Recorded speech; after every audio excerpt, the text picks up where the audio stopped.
غسل کرتے ہوئے اگر ہاتھ پانی کو لگ جائے یا بوندیں چلی جائیں تو پانی ناپاک ہوگا؟ نہیں، پانی ناپاک نہیں ہوگا. پانی صرف اس صورت میں ناپاک ہوتا ہے کہ جسم کے جس حصے پہ گندگی لگی ہوئی ہے نا، اس گندگی والے حصے کو پانی ٹچ کر کے برتن میں چلا جائے. ورنہ تو اللہ کے بندوں، آپ تولیہ اٹھا کے لے گئے ہو اور آپ کے ہاتھ اور تولیہ گیلا. غسل کرتے ہوئے اگر ہاتھ پانی کو لگ جائے یا بوندیں چلی جائیں تو پانی ناپاک ہوگا؟ نہیں، پانی ناپاک نہیں ہوگا. پانی صرف اس صورت میں ناپاک ہوتا ہے کہ جسم کے جس حصے پہ گندگی لگی ہوئی ہے نا، اس گندگی والے حصے کو پانی ٹچ کر کے برتن میں چلا جائے.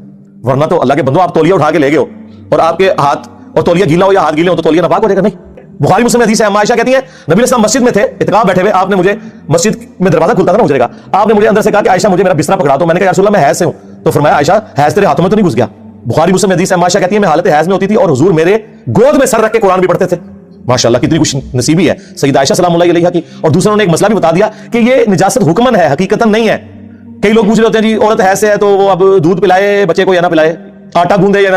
اور پھر جڑیاں نویاں نویاں نوح آ گئی انہوں نے سساں جڑیاں نے نا